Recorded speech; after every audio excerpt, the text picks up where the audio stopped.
My one hope today is that I can be a source of some inspiration. I'm going to address my remarks to anybody who's ever felt inferior or felt disadvantaged, felt screwed by life. This is a speech for the quad.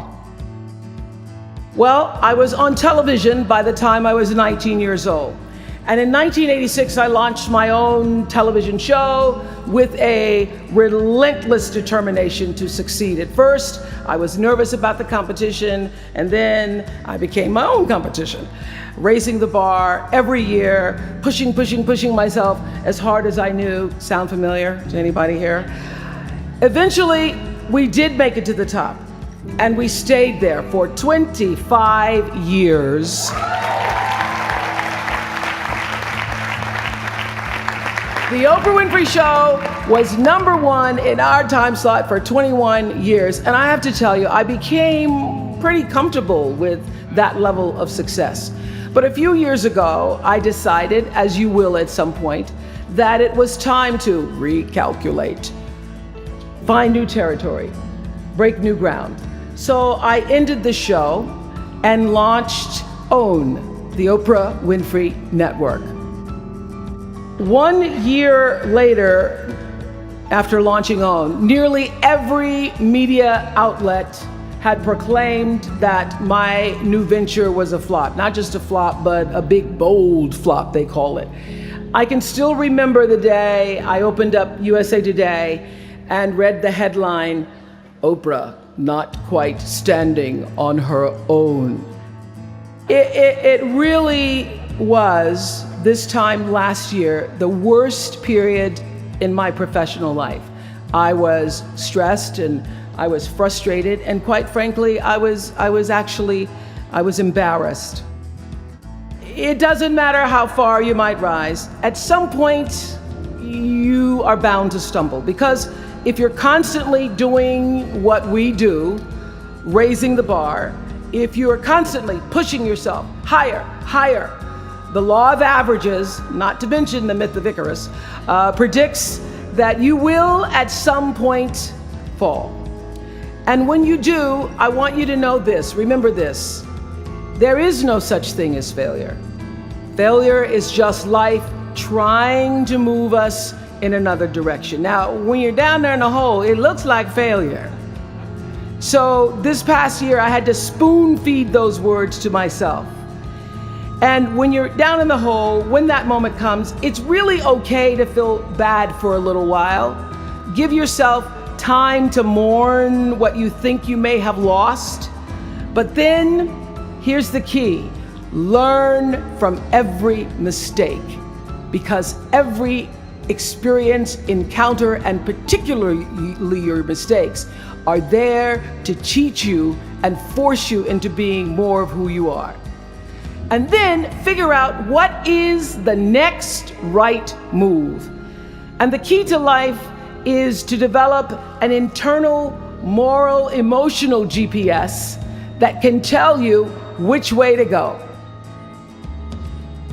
But the challenge of life, I have found, is to build a resume that doesn't simply tell a story about what you want to be, but it's a story about who you want to be. It's a resume that doesn't just tell a story about what you want to accomplish, but why. A story that's not just a collection of titles and positions, but a story that's really about your purpose. Because when you inevitably stumble and find yourself stuck in a hole, that is the story that will get you out.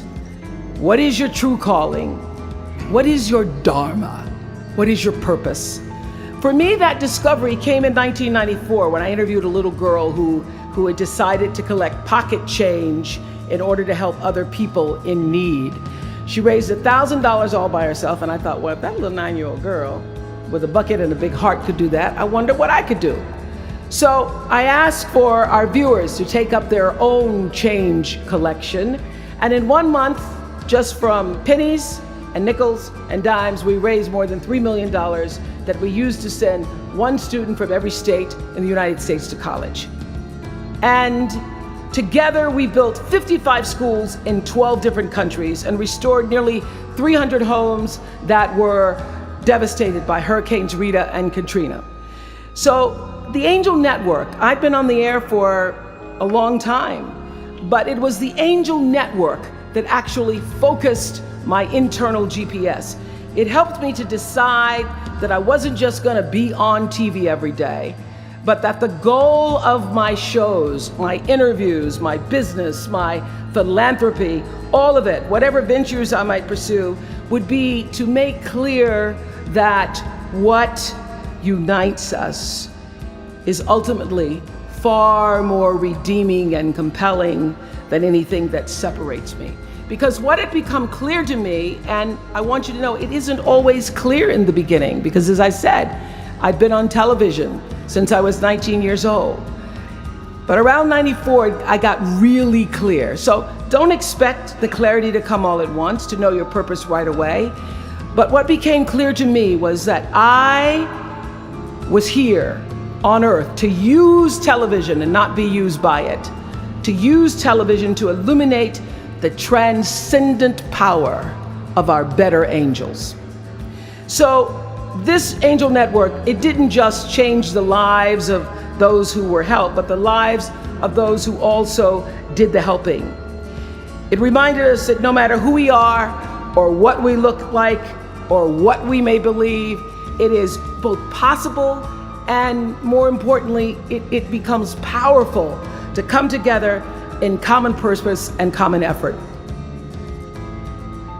In our political system and in the media, we often see the reflection of a country that is polarized, that is paralyzed, and is self-interested.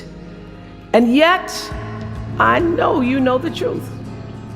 We all know that we are better than the cynicism and the pessimism that is regurgitated throughout Washington and the 24-hour cable news cycle. We understand that the vast majority of people in this country believe in stronger background checks because they realize that we can uphold the Second Amendment and also reduce the violence that is robbing us of our children.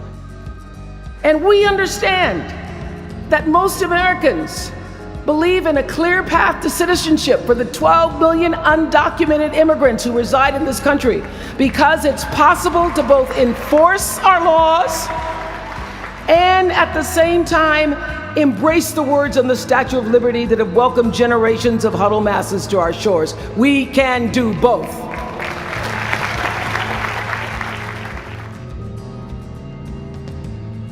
The point is, your generation is charged with this task of breaking through what the body politic has thus far made impervious to change. Each of you has been blessed with this enormous opportunity of attending this prestigious school. You now have a chance to better your life, the lives of your neighbors, and also the life of our country. When you do that, let me tell you what I know for sure. That's when your story gets really good. Maya Angelou always says, when you learn, teach. When you get, give. That, my friends, is what gives your story purpose and meaning. So you all have the power in your own way to develop your own Angel Network. And in doing so, your class will be armed with more tools of influence and empowerment than any other generation in history. I did it in an analog world. I was blessed with a platform that at its height reached nearly 20 million viewers a day. Now here in a world of Twitter and Facebook and YouTube and Tumblr, you can reach billions in just seconds. I know you all understand better than most that real progress requires an authentic way of being, honesty, and above all, empathy. I have to say that the single most important lesson I learned in 25 years talking every single day to people was that there's a common denominator in our human experience. Most of us, I tell you, we don't want to be divided. What we want, the common denominator that I found in every single interview, is we want to be validated. We want to be understood. I've done over 35,000 interviews in my career. And as soon as that camera shuts off, everyone always turns to me and inevitably in their own way asks this question: was that okay? I heard it from President Bush. I heard it from President Obama. I've heard it from heroes and from housewives. I've heard it from victims and perpetrators of crimes. I even heard it from Beyonce and all of her Beyonce-ness.